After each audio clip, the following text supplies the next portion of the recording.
Assalamualaikum warahmatullahi wabarakatuh. Sahabatku, para pencinta sejarah Aceh.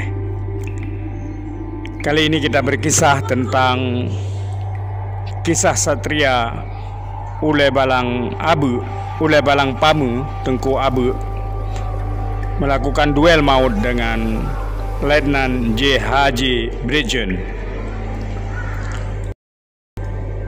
Dikisahkan Tengku Abe Ule Balang di Pamu, Aceh Barat. Dia sudah lama menjadi sumber kekesalan penguasa Belanda pada tahun 1920-an.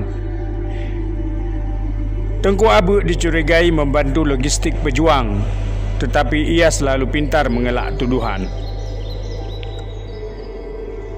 Mengapa Tengku membantu orang-orang Muslim dengan memberi makan? Sang Tengku menjawab, "Tuan harus mengerti, di Aceh, tak seorang pun tamu keluar dari rumah dengan perut lapar. Itu adat Aceh. Saya wajib menghormati tamu dengan menyuguhkan nasi." Berulang kali diinterogasi semacam itu. Berulang kali Belanda kena batunya, menolak alasan si Tengku bisa dikira tidak peduli adat.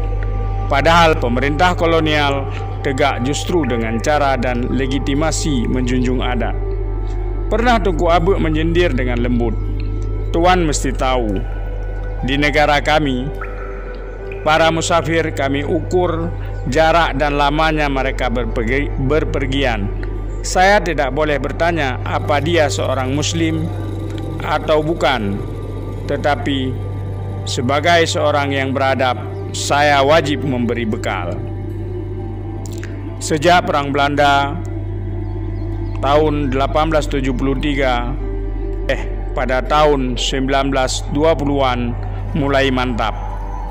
Ule Balang sebagai pejabat tinggi Belanda dan tokoh yang disegani masyarakat lokal tidak boleh ditangkap begitu saja. Balans politik kawasan bisa terancam di ujung tanduk. Maka harus dicari akal untuk menghabisi Tengku Abe, dan terpilihlah perwira dari Satuan Elit Morse, Letnan Infanteri J.H.J. Brejen. Uniknya, Brejen menyiapkan tugas dengan seksama.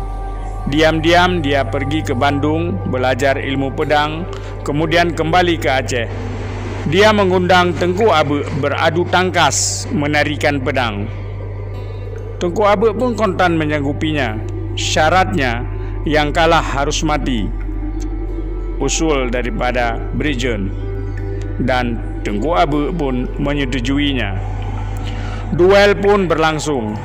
Letnan Brejen kagum melihat Tengku Abe mengayunkan pedang. Lama berlaga, gelang tangan Brejen lemas, pedangnya terpelanting, tubuhnya terkulai, dan Brejen mengaku kalah. "Tengku, bunuhlah aku." Tengku Abe menjawab, "Ambil pedangmu." Brejen tetap minta dibunuh, dan si Tengku tetap menolaknya. Akhirnya Tengku Abe mengajak Brejen makan bersama rakyat. Di tengah kondori besar, Brejen bertanya, "Mengapa Tengku tidak mau membunuhku?" Sang Tengku menjawab, "Karena Tuan tak mau ambil pedang." Walhasil, duel dan konduri itu berubah menjadi momentum perdamaian terhormat yang tak pernah terbayangkan sebelumnya. Brejen menghormati kesepakatan kematian, dan Tengku Abe selaku kesatria puas. Duel itu tidak berakhir dengan membunuh lawan tak berdaya. Kisah nyata yang tersimpan lama di memori lokal itu kini marak, seperti yang dituturkan oleh almarhum Ramli Adali, mantan pegawai Pusat Dokumentasi dan Informasi Aceh, yang mendengarnya langsung dari Brejen sendiri pada tahun 1970-an. Brejen ini belakangan dikenal menghormati dan mencintai Aceh. Ia fasih berbahasa Aceh, bahkan pandai berazan. Kini di gerbang Kerkhof, jika Anda ke Kerkhof, mengunjungi Kerkhof Banda Aceh, terukir di gerbangnya J.H.J. Bridgen, Friend Van Aceh. Bridgen, sahabat Aceh. Sebenarnya si Bridgen ini juga tidak dikuburkan di